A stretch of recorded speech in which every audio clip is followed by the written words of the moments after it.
3+4, 3년 과도 정부를 하고 그때 개헌을 해서 2028년 총선 때 대선과 함께 실시해서 그 선거에는 과도 정부 대통령도 출마할 수 있도록 하자. 이번 개헌해야 된다는 핵심은 임기 단축에 있는 것이 아니라 권력 분산에 있고요.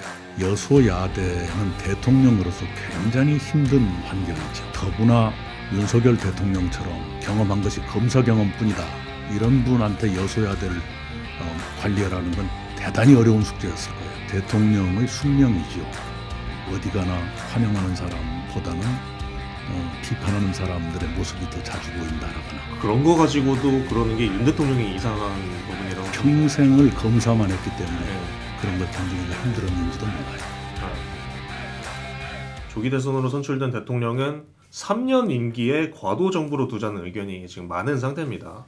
근데 다만 일각에서는 3년 임기로 3년 임기의 행정부가 제 역할을 할 수 있겠느냐 이런 주장도 있는데요.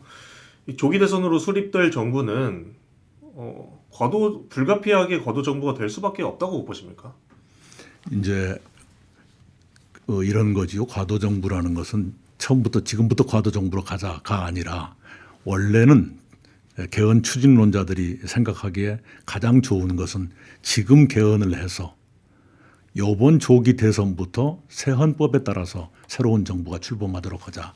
그렇게 되면 과도 정부가 필요 없죠. 그런데 이번에 개헌이 안 된다면 다음 정부가 개헌을 위한 과도 정부로 기능하는 것이 어떠냐라는 것이고, 대선 주자급 중에 상당수가 그쪽에 동의하고 있지 않습니까? 그래서 그건 차선책으로 나온 얘기인데 그렇게 될 수도 있죠. 단지 흠이 있다면 3년만 하고 물러나라고 했을 때 개헌 약속이 지켜질 수 있을까, 이런 등등의 불안이 있죠. 그래서 최근에는 이런 그 대안도 나와요.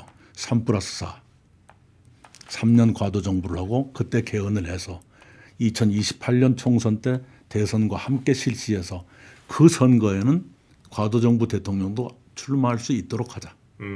당선될지는 그때 가서 이제 국민들이 선택할 문제지만 그러면 4년 중임제 중에서 1년만 손해 보는 거니까 조금 더 받아들이기 쉬울 것 아니냐, 이런 대안도 나오고 있습니다.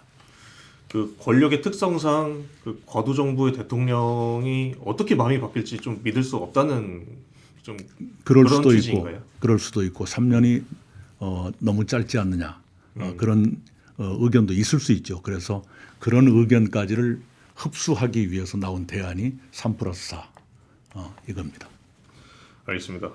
뭐 임기 단축 얘기도 많이 나오고 하는데 그런 것 말고도 또 지금 언급된 것들 말고도 개정이 시급한 헌법 체계는 또 어떤 게 있다고 보시나요? 이제 아까 말씀드린 대로 이번 개헌해야 된다는 핵심은 임기 단축에 있는 것이 아니라 권력 분산에 있고요. 그리고 임기 단축은 그것을 위한 하나의 방편인데 이 임기 단축이 가볍게 보이지만 그게 아닙니다. 무슨 말씀이냐 그러면 지금은 대통령 임기가 5년이고 국회의원 임기는 4년이다 보니까 계속 어긋나거든요. 그래서 국회의원 선거할 때마다 정권심판론이 나오잖아요. 현직 대통령에 대한 중간평가의 성격을 띠게 되거든요. 그렇게 되면 야당이 더 유리할 수가 있고 여소야대가 되기 쉬워요. 대통령과 여소야대 국회는 충돌을 하게 돼 있죠. 그래서 항상 불안하게 되는 그런 문제를 해소하기 위해서 대통령과 총리를 임기도 같이 하고 선거도 같이 해버리면 어떠냐, 그런 이론이 나오는 건데, 개헌을 한다면 여러 가지 많지요. 그러니까 국민들의 복지가 충분히 보장되고 있느냐, 지역 균형 발전이 충분히 이루어지고 있느냐, 그 다음에 이제 여러 가지 새로운 문제들, 그런 것들을 흡수하는 개헌이 필요한데, 이번에 만약 한다 그러면 거기까지는 안 나갈 수도 있습니다. 이른바 원포인트 개헌 해놓고 그 다음에 추가로 또 개헌 논의가 있을 수 있겠다, 그런 얘기죠. 윤 대통령 하에 여소야대 이제 구도를 좀 얘기를 해보겠습니다. 이제 윤 대통령은 192석에 달하는 범야권의 일방적인 국회 운영이 비상계엄 사태를 촉발한 요인이라고 줄곧 주장을 했습니다. 총리님께서는 29번의 탄핵안 발의 그리고 법안 일방 처리 등이 건전한 행정부 견제라고 생각하십니까? 이제 아까부터 말씀드린 것처럼 대통령과 국회의 임기가 다르다 보니까 여소야대가 더 자주 나타나요. 여소야대는 대통령으로서 굉장히 힘든 환경이죠. 국회만 가면 다 막히니까요. 더구나 윤석열 대통령처럼 어른 돼가지고 경험한 것이 검사 경험뿐이다. 이런 분한테 여소야대를 관리하라는 건 대단히 어려운 숙제였을 거예요. 김대중 대통령 같이 노련한 정치인도 여소야대 국회에 시달리고 또 그 아들들 문제가 이렇게 드러나면서 분권형 대통령제를 처음으로, 그러니까 87년 헌법이 나온 이후로 맨 처음 분권형 대통령제를 추진했던 분이 DJ입니다, 사실은. 87년 헌법 하에서 대통령이 8명이 나왔는데 DJ가 세 번째 대통령이었거든요. 그때 이미 이 대통령제 가지고는 어렵다, 안 되겠다, 분권형으로 가는 것이 맞겠다고 얘기를 했었어요. 그만큼 현행 대통령제에 문제가 있다는 겁니다. 8명 중에 3명째가 벌써 문제를 제기했다는 것은. 그다음에 아까 그 말씀에 대한 답변인데 그런다고 해서 비상계엄, 그건 비상식적인 대응이에요, 윤석열 대통령. 그럼에도 불구하고 거대 야당이 탄핵을 29번 추진했다. 이건 과도한 것이죠. 과도한 것이죠. 지금까지 나와 있는 그 탄핵안 중에서 현재까지 결론 난 건 모두 기각 아닙니까?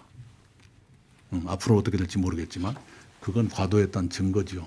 이제 그런 것들이 쌓이면서 정치의 긴장감이 높아지고 또 비상식적인 심리 상태에 빠져 있는 대통령이 그 엉뚱하게도 비상계엄의 충동을 누르지 못했다. 이렇게 연결됐다고 볼 수 있기 때문에 야당도 좀 절제가 필요하다는 교훈을 남겼다고 봐야죠. 네. 이 대통령이 야당과 대화에 소극적이기도 했지만 뭐 야당도 대통령과 대화할 태세가 계속 아니기도 했죠. 그리고 말씀하셨다시피 과도한 압박도 있었고요. 그 만약에 총리님께서 윤 대통령 이제 집권 중에 야당 대표셨다면은 어떤 방식으로 좀 행정부를 견제 압박하고 동시에 대화도 같이 해 나가셨을까요? 윤석열 대통령 이렇게 하시는 걸 보니까 저도 별로 대화를 안 하고 싶었을 것 같아요. 그렇지만 야당 대표라는 건 책임 있는 공직자니까 대화를 해야지요. 가능한 한 자주 해서 그 대통령의 심리 상태도 좀 파악을 하고요. 그리고 내가 당신을 해코지하려고 이러는 게 아니다는 신뢰를 서로 간에 가져야 되거든요. 그런 신뢰 바탕 위에서 대화를 통해서 어느 것이 지금의 국가에 더 필요한가 이런 데 대해서 공통점, 공유, 공감대를 형성하는 게 중요하겠죠. 이제 야당의 입장에서는 우리가 대화를 해서 타협이 되는 건 통과시켜 주겠지만 타협이 안 되는 건 통과 못 시킨다 하는 걸 대원칙으로 삼고 단 타협의 기준 이것도 국가에 무엇이 더 도움이 되는가 이렇게 본다면 견해 차이가 아주 크게 벌어지지는 않을 것이다 이렇게 생각합니다. 근데 이건 지역적인 문제일 수 있는데 윤 대통령한테는 중요한 문제였었나 봐요. 그 국회를 가도 피켓만 들고 이렇게 구호만 외치고 하더라. 이런 야당하고 내가 어떻게 대화를 하느냐 하는데 만약에 총리님께서 대표였다면 이 정도는 좀 양보를 해주실 수 있었을까요? 뭐 좀 그런 면에서 외견상으로는 좀 친절하게 해준다. 대통령의 숙명이죠. 어디 가나 환영하는 사람보다는 비판하는 사람들의 모습이 더 자주 보인다라거나 대통령실 안에서 왔다 갔다 할 때는 맨날 존경하는 사람들만 있을지 모르지만 밖에 나가면 그렇지 않다는 걸 알게 되는 거죠. 처칠도 한때 그런 말 했잖아요.